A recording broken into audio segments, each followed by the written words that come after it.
of Elimelech Wasserman.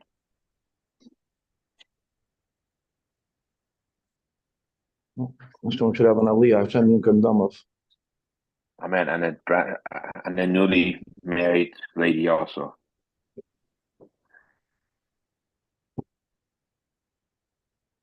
Okay.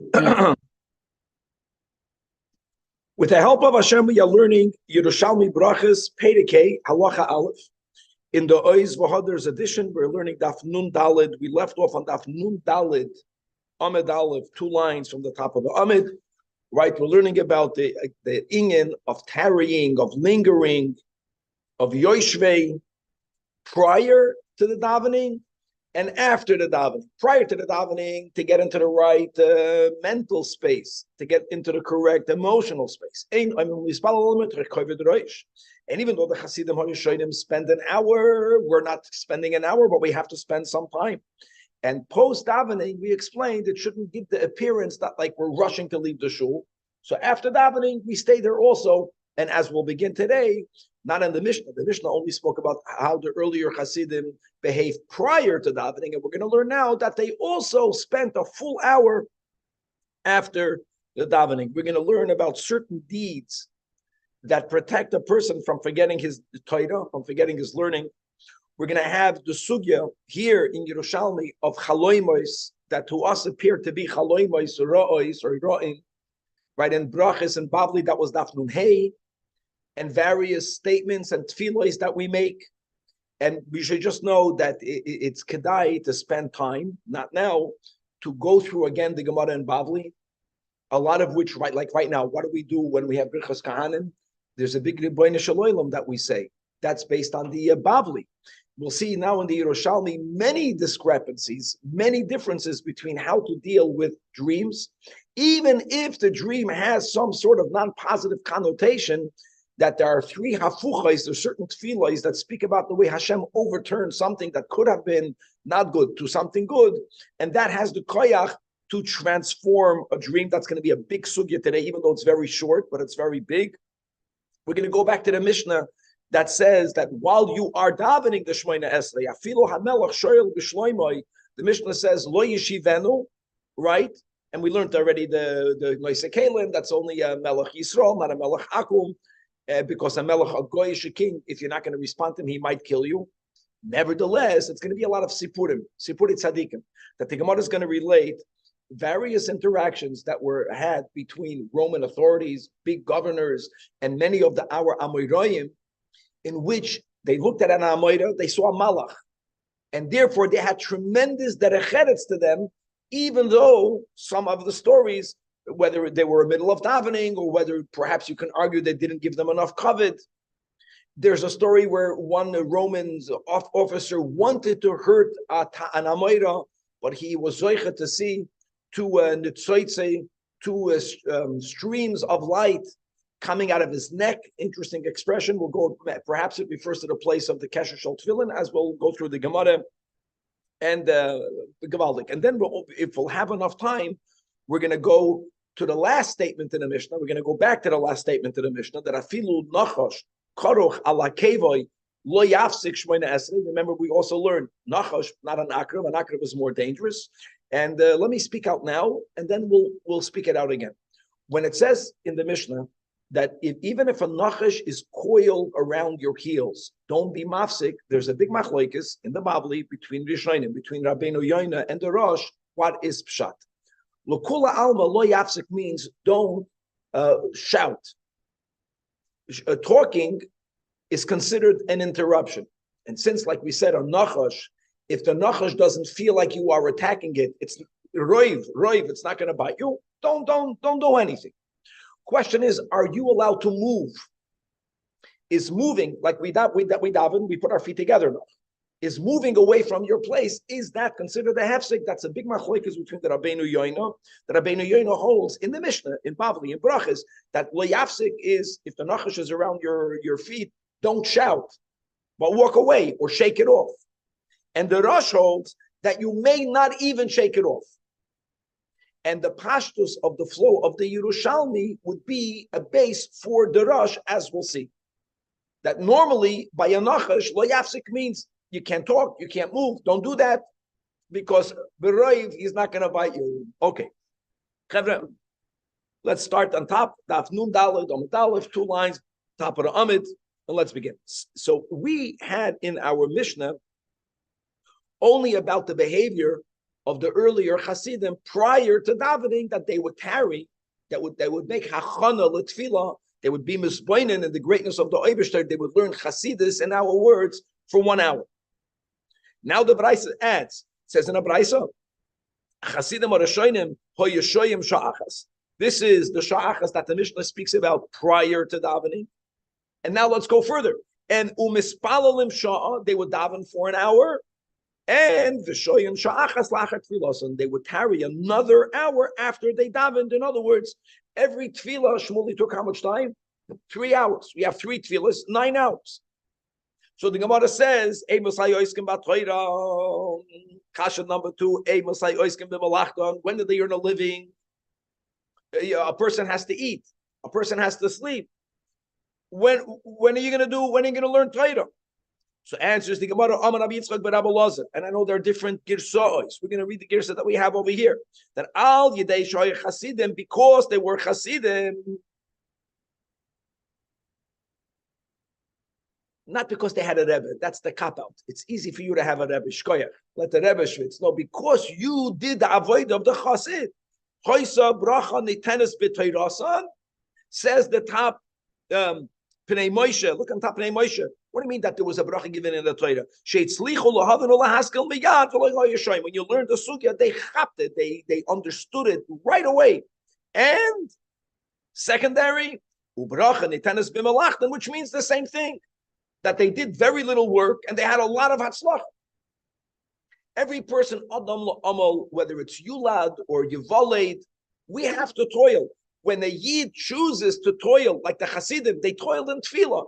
Everything else, so they were yoytze the toiling. Everything else that they needed to accomplish came to them easily. L'chaim. Now says the Gemara, let's go about the importance of davening in a shul. Chuna Amar, here clearly the same sugya we have in the Bavli. And in the Bavli it says that Rav Huna, it's good to know that Chuna in the Yerushalmi is Rav Huna more than that. Normally we say Rav Huna. How to explain it? L'choira. If this statement was quoted by his Chaverim, they quoted it Chuna Amar, L'choira. If it was quoted in the next generation, then they said Rav Huna. But anyways, here we're reading Chuna Amar. If you daven behind the shul, you are called a Rosh. And the pasuk is a pasuk in Tehillim, Perek Kapitel Yud Beis, that Saviv Rishayim is Halom, which is understood over here that the wicked only go around, they don't go in. The pashtus of the Yerushalmi is that pashut, if you have a shul kaven and you don't go into shul to daven, you're called a Rosh. However, in the Bible, after they quote Rav Huna, Abaya qualifies what Rav Huna or what Huna is talking about, and who brings the Bavli, the Rashirilio. In other words, not that there's a machlekes Bavli in Yerushalmi. Yerushalmi is more of a kitzur. And if you look inside the top of the Rashirilio, Peirush Rashi over there in Bavli, the sugi is in Davov and base. It doesn't mean if you don't enter the shul. No, it means first of all, I'm reading inside the Rashirilio, who's quoting verbatim Rashi. In Bavel is to the east of Eretz Yisrael. So when they davened, as we learned just a few days ago, you have to face, they faced Maidav, the opposite of how we face. The way the Mishkan was set up, he says. The way the Beis HaMikdash is set up. That you enter Mimizrach and you face the west, which is the Kaddish Kodesh. Another thing, the way he has his Girs and Rashi, the Rashidilio, that all of the shuls, and like when we were building the Aiden project, when you build a shul, that's the way you should do it. If you could, if you rent a place, sometimes you can. You don't want people to enter in the direction towards which people are davening. Like here in America, we're davening towards east. It's difficult here because here the doors of La Cienega is on east. Like people are facing you when you walk in. It's called the walk of shame. You come 10 minutes late, doesn't feel good, and you're mavalvo people. So the entrance of a shul should be from the back of the shul, which means the entrance is also facing west in Bavel. So it says Abaye, teaching Rab Chuna, it doesn't mean if you don't go to shul. No, it means that if you are outside the shul, not only do you not enter, but when you daven in the opposite direction. Everyone is facing inside the shul to the west. You're standing outside. Not only did you not enter, but you faced, your back is towards the Beis HaKnesses. You're facing Achoyre Beis HaKnesses. So touches Abai and Abchuna. It looks like you're davening, God forbid, to another deity. Everyone is davening in one direction and you're davening in another. Not only do you not enter, but you put your back towards it. That's the way Abai interprets. Now, many argue that the fact that the Yerushalmi did not bring Abayim, they argue the Yerushalmi doesn't understand the Rav Chuna Abayim. Maybe the Yerushalmi is saying stam that if you don't enter, you don't go into a shul. Nikra Rasha. Furthermore, now you have the word Rav, you have the title Rav Chuna Amar. Kol mi she'eino nichnas b'beis hakneses v'olam hazeh. Now, by the way, here's eino nichnas. Here you can't say what I just said. Here it's not achoyre. If you don't enter, you live in a city and you don't go into the shul. Eino nichnas l'beis hakneses la'asad love. And the same pasuk. My tam. And the reason why Abaya interpreted the first Chuna Amad as you're facing in the opposite direction, because if not, these are not two statements. He's saying the same thing. Now it's two different things. A Yid always goes to shul. Boom, today he was learning outside, and he stood up and he faced the opposite direction. Be careful, face the same direction. Okay, let's go back. Third statement, now, we will only learn the way the Pnei Moshe learns it. There are others that learn the Gemara punkt fakert. Mamish, the Pnei Moshe says like this: if you're davening in your house, it's as if you have the iron dome. You have the wall of iron, which means, let's read inside the Pnei Moshe. That mamish, the top line, koloimer, the second line, the top line, second line, that you are protected. The way they use today, the words iron dome. Keilu, no. It's keilu, not really. Yeah. Of course, but what, in other words, that Rabbi Yochanan, now that we learned, let's go, that it's an inyan to be to tarry 1 hour before davening, and we learned at the end of yesterday. Sure, you're not a chassid. You're not the Chasidim or the Shreinim, epis, sometime. By the way, in Shulchan Aruch it says you have to wait 8 tfachim. Stop. Anyways, you are going to wait. Why are you waiting? To get into the right zone. Correct? Rabbi Yochanan says over here that when you daven in your house, because of the calm in the house, now every house is different, right? Rabbi Yochanan tragically, Mastama said this, after his 10 children died. He had, like, how can people live with that? He had 10 sons and all of them passed away. He was quiet.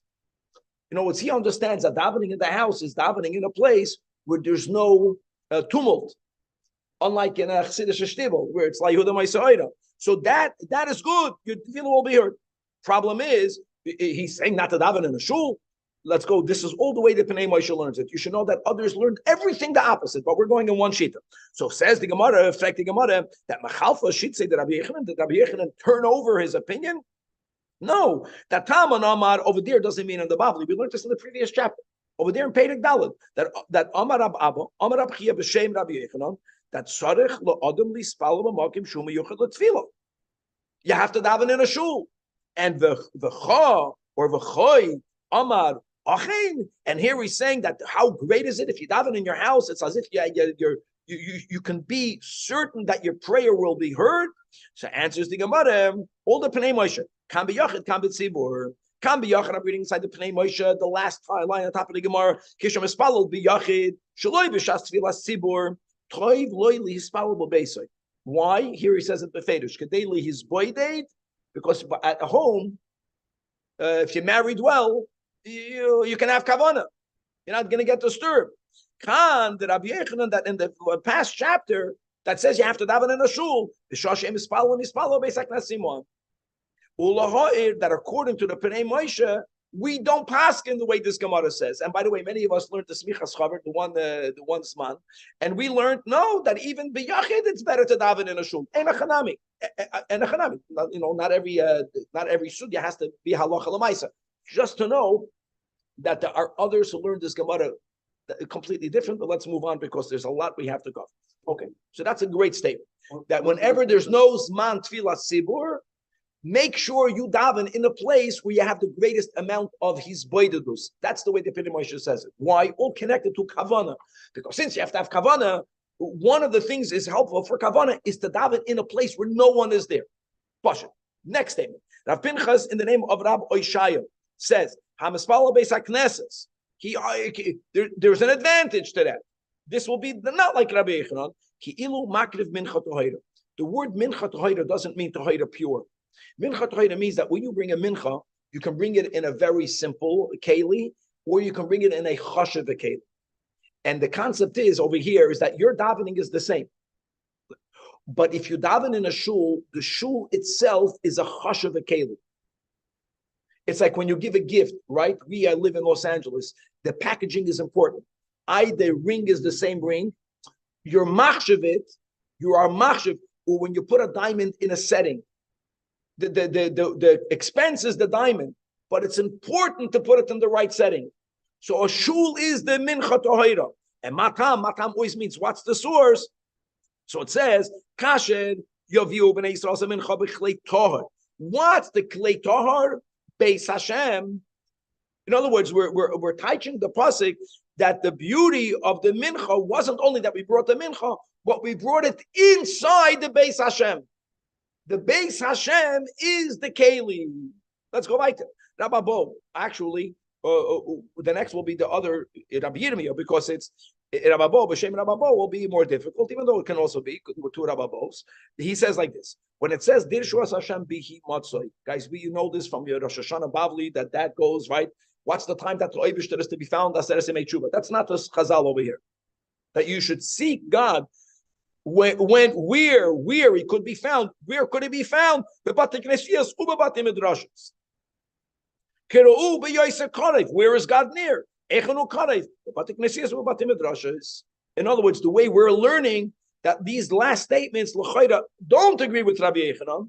They hold that there's something special about the Beis HaKnesses, and this about the Beis HaKnesses doesn't mean this man shatzibur mispalo. And this is brought down lahalach. Amar Rabbi Yitzchak Rabbi Elazar v'lo yoid elon shalikehen oimed al gabon. In other words, oimed al gabon, David, doesn't mean he's standing on you. God being close, right? If I'm close to you, it means I will hear what you're saying. Oimed al gabon means like a waiter. What is a waiter?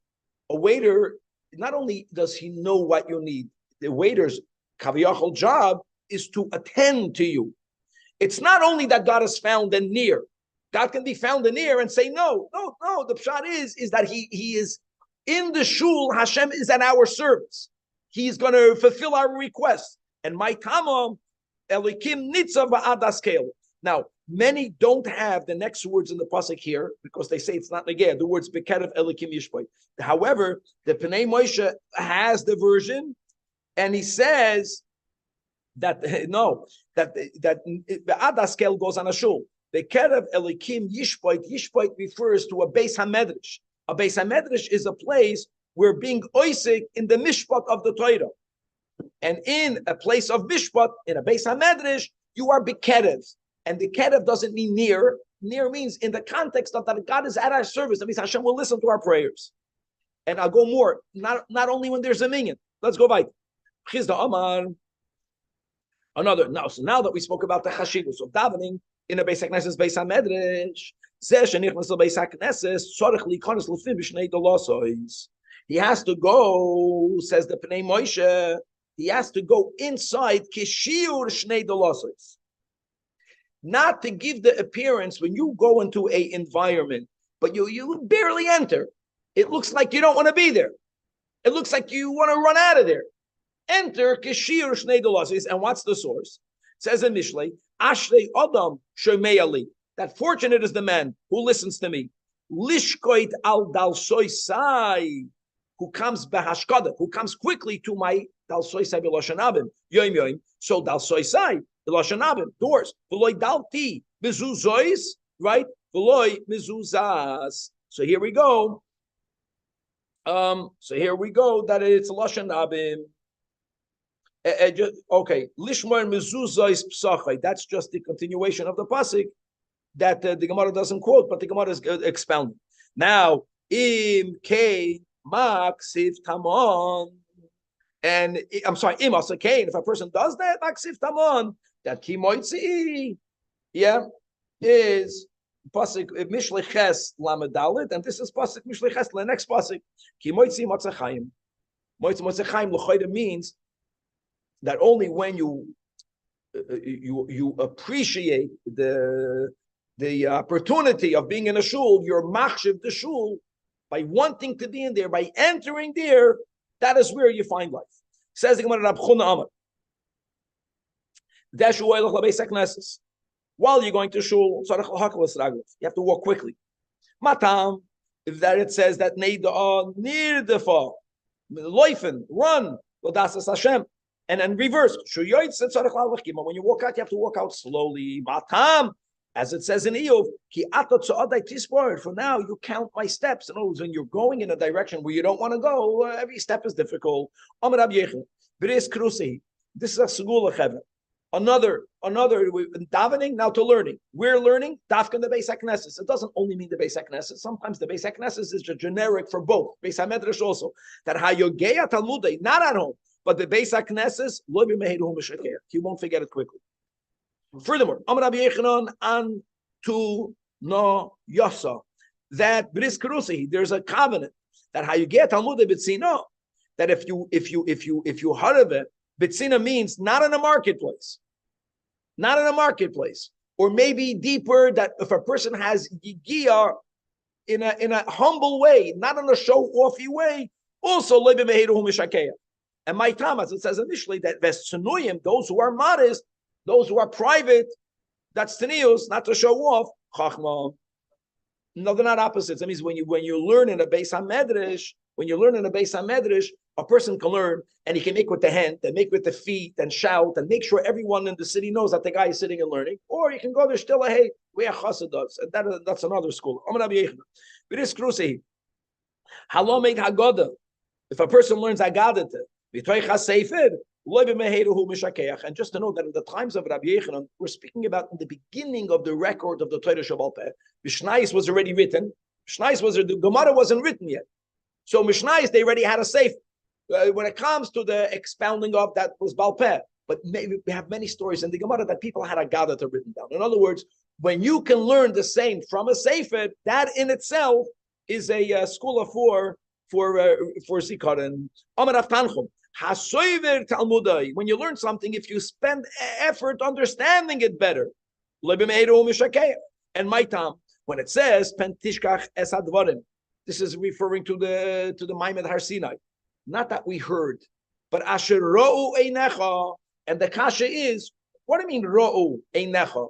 We didn't see the words of Torah. Elama, that there's learning on the level of Shmiya, right? We learn this in Chassidus, and then there's learning on the level of Re'iyah. In other words, the deeper you get it, the more I see it. I see the light. When you see the light, you won't forget it. Says in Gemara, not you won't forget it. You'll forget it. One day you'll forget it, but it won't be as quick as we are forgetting. Says the Gemara, now again, like we mentioned, whoever will have time should pull out the brachas daf nun hey amud beis and learn over there the sugya of chaloimos. And there are many differences between the Yerushalmi and the Bavli, how to deal with what you can call chaloimos rois, and we're learning now the Yerushalmi. So what it says the Gemara, that zeh shuhu roya chaloim kasher. First of all, the word is not ra, the word is kasher. Kasher means it's difficult for you, it's anguishing you, it's distressing you. So tzarech loima, and here we go. And in the Yerushalmi, it's not connected to birchas kohanim. What do you say? Yehi ratzai milfanecha Hashem Elokai v'Elokei Avosai. Sheyu, guys, we'll learn Daf Nun Daled Amud Beis. Sheyu kol chalamoisai shecholamti. Bein balayla hazeh, which means ideally say it after you wake up, but it doesn't have to be then. Bein b'shar haleilos, and whether it wasn't prior nights.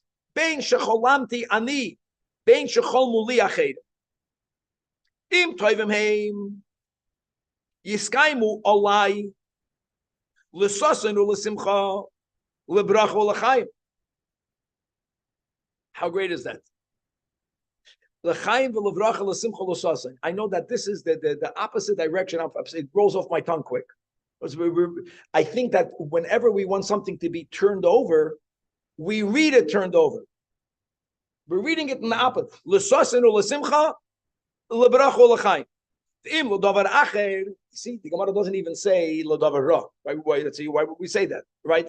We don't. It's a cholim kasha, and if it's not toivim. Then Kishem Shafachta, and we're going to speak about 3 instances where something was overturned. The first one is Parshas B'Shalach, where the Torah records that after the Kriyas Yamsuf, we came to the Mayim Hamorim, and the Hashem told Moshe Rabbeinu to throw a piece of wood in there, and it turned into sweet. That Kishem Shafachta Esmei Hamorim. It was bitter, and it became Mesika, became sweet. Next case is when Elisha came to Yerichai, and the waters of the Jordan over there were mamish killing people when people were drinking it, and people they were selling water for a lot of money. Like today you buy water, Perrier, you pay up $19 for a little bottle. And Yerichai went ahead and Yerichai healed the waters by throwing some salt in it, Benes. And if you remember at the end of the Masechta Soita, I think on Daf Mem Zayin over there, or Daf Mem Vav, they had the whole thing how the water sellers they attacked Elisha. And now the whole miracle happened. Remember that the loy dubim v'loyar, that bears came out of a forest that did not exist prior and ate up all the people that attacked Elisha. But they were focusing just on Yerichai's miracle. Ume Yerichai alidei Elisha turned l'mesikam. And the third, now it's laha'ir. Why do we go in this order? Has to be understood, because if we're following the seder, whether it's the seder of scripture, whether it's the seder of history, B'Shalach, Balak. And then came Elisha many years later. But here we go on this Seder. And the third one of Eskilalas ben Ba'od, we don't even say his name. Libracha, right? Parshas Balak. So we mentioned what we call 3 hafuchos.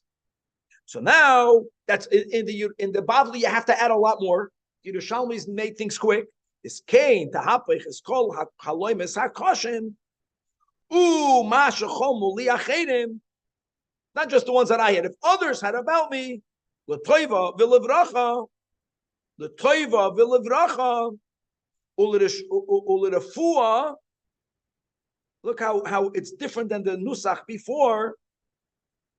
U'lachayim, l'simcha, u'lesasein, u'leshalom. Someone should write over here exactly the meaning of the Seder. And then you quote 3 psukim. So first you quote 3 events of Hafuchos, and now it's 3 psukim. What are the 3 psukim? Pasuk number 1 is Tehillim. What did David HaMelech say? Hafachta misbedei lamachali. That I had an avelus, I had a mispad, and you God transformed it into a machal, means a dance, means something happened. Bitachta saki, you undid my sackcloth that people wear when they are in a hesped mode. Vata azreini simcha. Ezer, not you help me, not with an ayin. Tazrein with an aleph, right? That's you girded me with simcha. So that my soul might sing to you. It's interesting. Chavod means my neshama. So my kavod should sing to you, and v'lo yidam, I should not be silent. Hashem Elikai, I'll always be grateful to you. That's the pasuk of a hafuchos number 1. Number 2 is Pashas Kiseitze. V'lo yav Hashem Elikach l'shmayel bilam, v'yafech Hashem Elikach l'chas hakol levracha, kev Hashem Elikach. Oh, it's when we speak the psukim, we don't go in the order we had before. Before, Balak was the last. Here he's in the middle. And the third is a pasuk in Yirmiyahu that Oz tismach psula b'machoil. Then, when Mashiach will come, ubachurim is kenim yachtov. And then, the hafachti, God will transform our evil. He will transform it. In other words, a transforming is not something new will come. The bad thing itself becomes good. And that's what we want from the dream. The dream is a koyach. We're not undoing one bad dream with another good dream. That dream itself is going to be fadreit for the good.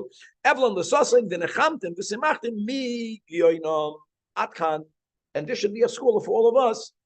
All of the chaloima is not a koyach. It's more than a segula. That's the formula. And now all of our dreams are now, as we said before, either l'sasin or l'simcha l'vracha or l'chayim, or they are l'toiva v'levracha, l'refua, l'chaim, l'simcha, l'sason, l'shalom. Amen. Now, going back to the Mishnah, let's get moving. Mishnah says that when you daven Shemona Esrei, you are in Shemona Esrei. Afilu HaMelech Shoel B'Shloimeh, don't respond to him. So says the Gemara, we learned this in I think the Pnei Moshe, that Amar Avacha, hold on. The Amar, the Mishnah is only speaking about Malchei Yisrael. What's the Malchei Yisrael? Because he won't hurt you because you're not responding. He'll understand. Because if you don't respond, then he might kill you. Similarly, we learned in a Braisa that if a soifer is writing Hashem, and you have to write it l'shem kedushas Hashem, that means you have to have kavanah. Afilu melech shel b'shloimi lo yeshivem. However, hoya kois of shnaim b'shloisha shemais. Obviously, they're written together. Now, where do we have throughout the whole Tanakh 3 names of God written together? In Yehoshua, where it says Kael Elikim Havaya. So here, and a Jewish king asked you Shalom Aleichem. So what you need to do is finish the Shem Kodesh that you're writing, then respond to the king, because you're not responding in the middle of writing a name. And before you write the other 2 names, say again, L'Shem Kedushas Hashem. And then obviously, then you have to be mechaven yourself to go right. Now that we said that a non-Jewish king, you have to interrupt. So now the Gemara wants you to know that if you would be a tzaddik, I have to interrupt, because the non-Jewish king won't see anything in me special. But if a Yid is a tzaddik or a chassid, then it's a whole different story. And here we go, Sipur tzaddikim. Says the Gemara, Rabbi Yechanan, Rabbi Yosef, he was sitting, Kari means Kari Shema. He was reading the Shema. Where was he reading it? Kuma Kanishta, the bubble to Tzipoidan. He was reading it in front of the Babylonian shul in Tzipoidan. So says the Pnei Moshe, 4 lines from the top, that in Tzipoidan, there was a shul that was called the Pnei Kanishta of the Babylonians. Why? Because all of the Babylonians that today we say made Aliyah, they hung out together. They didn't assimilate well in those ruffians, Israelis that are tough. You have to wage battle from when you wake up until when you go to sleep. They went to Netanya. They went to one of these immigrant shuls. And Rabbi Yechanan, it's amazing. Where did he daven? Rabbi Yechanan is a Chayeretz Yisrael Deka. He liked that, but he didn't enter. No. But he went outside the shul and he's reading the Shema. So what happens? Avar Arkoina. The word Arkoina is a high official. A high official. This is Roman. And Rabbi Yechanan did not rise for him. He held him in the Shema. So Aton Bayon Mimchune. So this Arkoina's attendant or his servant wanted to be Mimchune, means wanted to beat him up. What do you mean you didn't stand up when my boss came?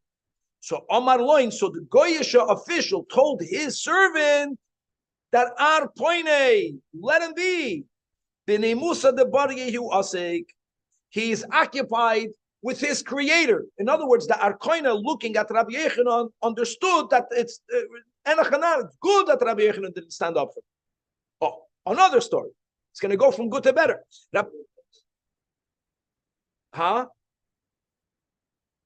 Oh, so first of all, we were learning before about Shemona Esrei, now we're learning about the Shema. You don't understand, you have to daven in a shul. Why was he saying Shema outside the shul? He was learning Hasidus before davening. And for that, he wants to have a mazoinus. And before you have mazoinus for davening, you have to say the Shema. And then it's Yisrael, the shuls, they daven early. The Babylonians, the Lubavitchers, they came from Chutz La'aretz, they begin davening, they had mazoinus. So he went there, he said Shema, okay, let's go ahead. Rab Chanina, Rabbi Yeshua ben Levi, Alon Kume, now Antipusa, the Kesrin. That's a governor. He appeared, he appeared in front of the governor of Kesari. And Chamsoin v'kon min kumeyan. The governor saw these 2 Amiroim. He saw Rab Chanina. The governor saw Rabbi Yeshua ben Levi, and the governor stood up in front of them. So Amrulei, the Chevra around the governor, told him, Min Kama Ilan Yehudoi at Koyim. You're standing in front of those Jews? Amruloi, yes. That Apeyon the Malachim Chamis, I see in their face angels. They are Malachim. For them I stand. Next story. And this story, like the Charedim reminds us, is similar to what we have in Yuma, Daf Samach Tez, that when Alexander Mugdoin wanted to destroy Yerushalmi, and when Shimon HaTzadik, right, the Kohen Gadol, came to him, that Alexander Mugdoin stood in front of Shimon HaTzadik by telling him that every time I go to battle, I see your image when I win. Now, you have a Yerushalmi, same idea with other tzaddikim, that Rabbi Yoina, Rabbi Yosi, Alum kume or sikinas. Or sikinas is not the name of the position. It's actually the name of a Roman general in Antiochia. Okay, in Antioch, somewhere in Syria. They came to him. And Chamsoin, this or sikinas, Chamsoin means he saw them. And again, become min kumein, and he stood up for Rabbi Yoina and Rabbi Yois. So here again, Amnulain, the Chevra around this Roman general told him in coming Elon Yehudoy in front of those Jews and so he told them, listen to this, that Apeon, Dahani, those faces, Anochazi, I see, Bikrava, whenever I'm in battle, I see their faces and I win. I'm victorious because of them. For them, I have to stand. The next story, Rab Abun, Kumai Malchusa. He once appeared in front of Upside King.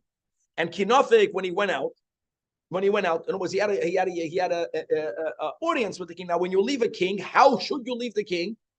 You should step back. You should not show the king your neck, your back. You walk out backwards. However, Rab Avon didn't walk out backwards. Hafach Kidol, he turned his back, he turned his neck.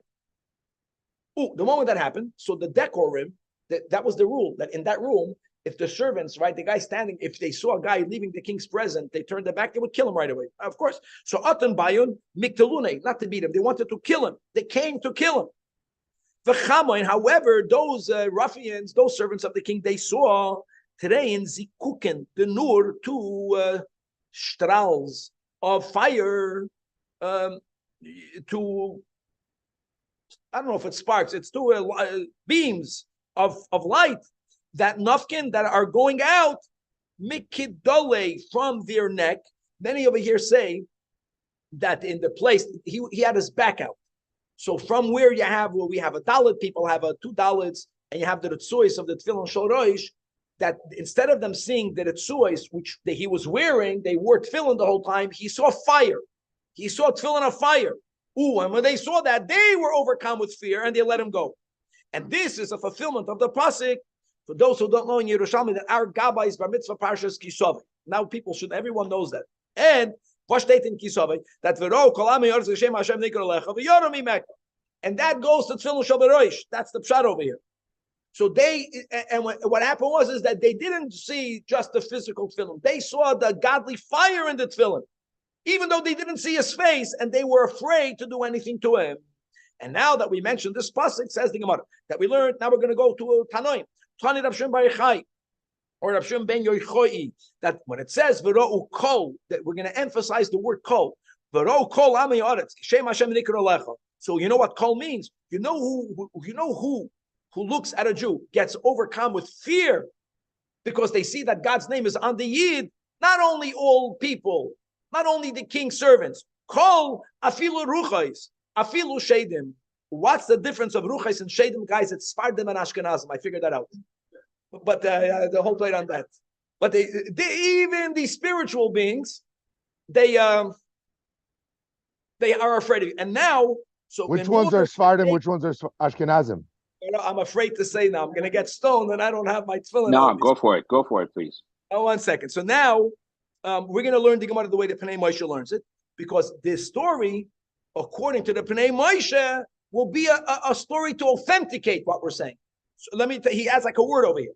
So Rabbi Yanai and Rabbi Yonas, they were mitkailin, they were spatziring bi isratin. Now, I want you to take a look at the word street and the word street. You see where the word street comes from? They were taking a walk on the street. Right? Seterit. It's Gavaldi. And it's all, they stole everything from us. Chamsoin chad, v'shol bohoin. Now, we're going to go again. The Pnei Moshe says, a demon met them. And what did the demon tell Rabbi Yana and Rabbi Yonasan? So Omar Lohoin, he told these Amiroim, now listen how this, now was he a demon or a ruach? I don't know. It was either the Sfardi or Ashkenazi. Shalomchon Ravye, may you have abundant peace. Now they realized a duality. On one hand, if the demon would have greeted them by first saying the words Rabbanon, it meant that the demon was machshiv them. The demon didn't add any honorary titles. So you would think that since the demons did not give him an honorary title, that they can hurt them. So Amanin, they said to each other, Afilu toyar chaverus. That's the way the Pinay Moshe teaches. Even though he talks to us like a chaver, even though he talks to us like an equal, not giving us reverence, and therefore you would think, oh, he's a shade, he's a ruach, he's going to hurt us. Nevertheless, not habriyos. Afilu toyar chaverus. He cannot harm us. Why? And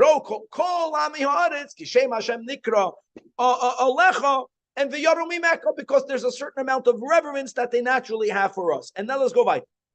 Reish Lakish minhagoi ba'oraisa sagi. Reish Lakish, he was deeply engrossed in his learning while he was walking. And what happened?